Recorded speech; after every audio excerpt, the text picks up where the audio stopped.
जिस तरीके से 19 लाख रोजगार का वादा करने के बाद आपने एक रोजगार अभी तक किसी पीड़ित परिवार को नहीं दिया। अनुसूचित जाति जनजाति में जिस तरीके से छात्रावासों को आपने जबरन खाली करवाया है, तो इन तमाम बातों को लेकर आगामी 15 तारीख को 15 फरवरी को लोक जनशक्ति पार्टी रामविलास गांधी मैदान से लेकर राजभवन तक महामहिम राज्यपाल जी से हम लोग मिलने का प्रयास करेंगे। जिस बिहार को लेकर मैं महामहिम राज्यपाल जी के समक्ष बिहार की जिन तकलीफों को लेकर भाई आज बिहार बचाओ मार्च पर अगर लोक जनशक्ति पार्टी रामविलास को निकलना पड़ा है, मेरे नेता मेरे पिता स्वर्गीय रामविलास पासवान जी भी 2 बार बिहार बचाओ यात्रा पर निकले थे और दोनों बार उन्होंने बिहार सरकार की कुनीतियों के खिलाफ उन्होंने मजबूती से संघर्ष उन्होंने किया था।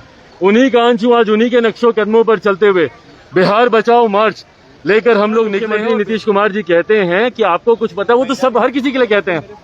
जब उन्हीं की उप मुख्यमंत्री साहिबा जब इस बात का जिक्र करती हैं कि केंद्र ज्यादा राशि बिहार को दे रहा है बनिस्बत अगर विशेष राज्य का दर्जा मिले, तो वो मुख्यमंत्री साहिबा को भी मुख्यमंत्री नीतीश कुमार जी कहते हैं कि अरे उनको कुछ पता है। आज काफी दिनों के बाद चिराग पासवान जी वापस पटना लौटे हैं और वो अकेले इस बार नहीं आए, अपने पूरे परिवार के साथ आए हैं और काफी दिनों तक रहने का उनका प्लान भी है। आप देख रहे हैं पब्लिक लाइव, मेरा नाम है फैजान। आपको बता दें कि चिराग पासवान जी 15 फरवरी की तैयारी को लेकर के बिहार वापस लौटे हैं। परिवार के साथ उनकी सिस्टर भी हैं, उनके जीजा जी हैं और उनके सिस्टर का पूरा परिवार भी उनके साथ आया है। परिवार वालों ने भी कहा कि हमारा पूरा समर्थन हमारे भाई को है। उनकी माता जी ने भी कहा कि हमारा पूरा सपोर्ट चिराग को है। चिराग पासवान जी ने कुछ बातें भी कही हैं। उन्होंने कहा है कि 15 फरवरी को वो मार्च निकालेंगे और पटना की सड़कों पर उतरेंगे। बिहार को बर्बाद होता वो नहीं देख सकते। उन्होंने ये भी कहा कि अगर पुलिस प्रशासन लाठीचार्ज करती है तो पहली लाठी चिराग पासवान खाने के लिए तैयार है, चाहे पुलिस अपना पूरा बल इस्तेमाल कर ले, वाटर कैनन का इस्तेमाल कर ले या फिर टीयर गैस भी छोड़े, लेकिन चिराग पासवान पीछे नहीं हटने वाला है। अब देखना यह है कि 15 फरवरी को क्या होता है। इतना ही नहीं, चिराग पासवान जी ने नीतीश कुमार जी को चुनौती दे डाली कि नीतीश कुमार जी अगर 15 साल की बात करते हैं, बेमिसाल की बात करते हैं, तो वो अपने 15 साल के कार्यकाल के 5 ऐसे काम गिना दे जो वाकई में उन्होंने काम किए हैं, मैं मान जाऊंगा। आइए सुनते हैं चिराग पासवान जी को उन्होंने क्या कुछ कहा जब पटना एयरपोर्ट वो पहुंचे।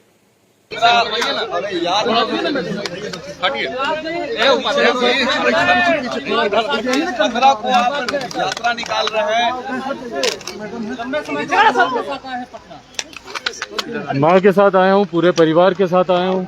सिस्टर है, उनके दोनों बच्चे हैं, जीजा जी हैं, पूरा परिवार आज लंबे समय के बाद पटना में सब लोग एक ही साथ हैं। लंबे समय तक अब यहाँ पे रुकने का है क्योंकि मेरी एक लंबी लड़ाई है, लंबा आंदोलन है जिसका आगाज हम लोग 15 तारीख से कर रहे हैं। तो इसके लिए जरूरी है कि मेरा परिवार यहाँ पर रहे, साथ में सब लोग रहते हैं।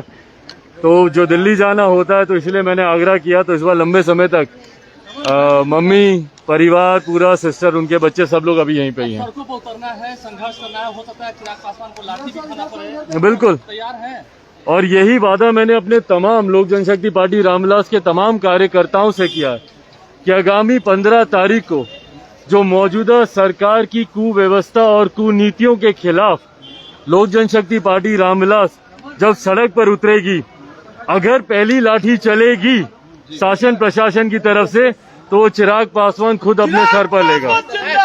तो ना मैं लाठी खाने से डरता हूँ, ना मैं उनकी पानी की बौछारों से डरता हूँ, ना वो आंसू गैस का इस्तेमाल करे। जो करना कर ले भाई, आपने पहले ही सारी शक्तियां इस्तेमाल करके देख लिया, मेरे परिवार को तोड़कर देख लिया, मेरी पार्टी को मुझे ही मेरी पार्टी से अलग करके देख लिया। तो जितना आपको करना है मेरे साथ, अब लाठियां चलानी है कि मुझे गिरफ्तार करना है।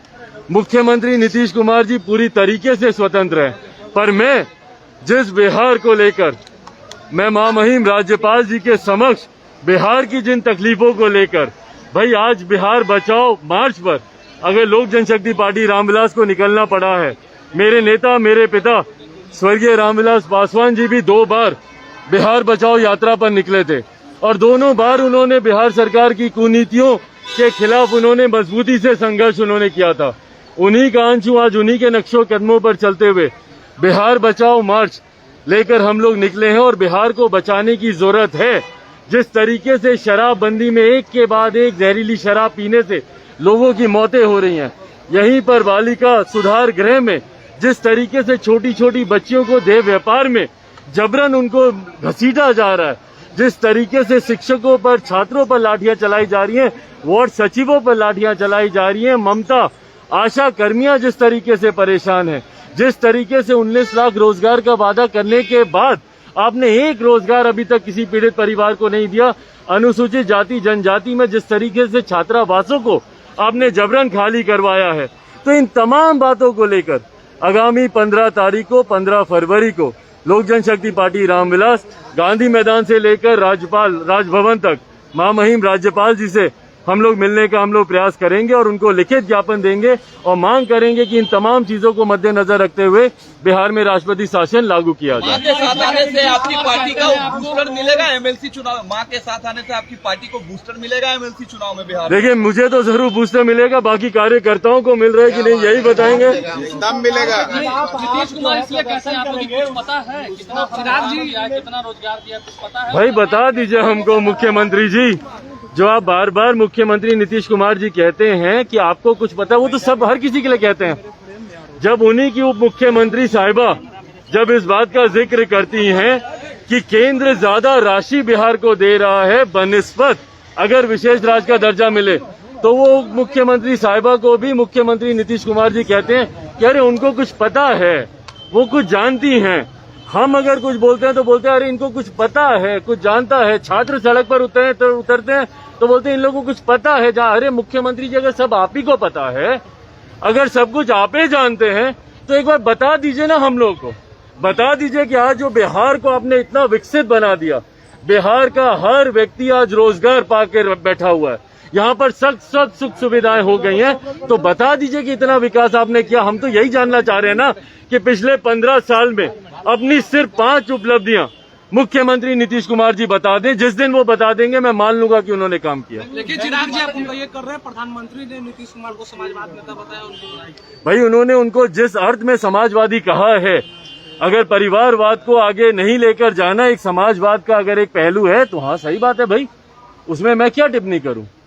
उनके परिवार से हकीकत है कि नहीं, और इस बात को तो मैं भी स्वीकारता हूं, तो इसमें क्या गलत बात कही प्रधानमंत्री जी ने। आपकी माँ से बात करें थोड़ा सा। मैडम, कितनी खुश हैं आप? पहली बार पटना आई हैं, अब बेटा जो है सड़कों पर संघर्ष कर रहे हैं। जी मैं बहुत खुश हूँ, मैं बहुत खुश हूँ इसका संघर्ष देख करके। बहुत हर मुसीबत में आप उनके साथ दे रही हैं। बिल्कुल अपने साथ। लगता है कि चट्टान की तरह, जैसे पापा हमेशा साथ रहते थे, अब ये है। ऐसे मैं जैसे साहब के साथ रहती थी, ऐसे ही मैं चिराग के साथ। कोई संघर्ष करने की ताकत आप जुटा ली। बिल्कुल। ठीक, चलिए, थैंक यू।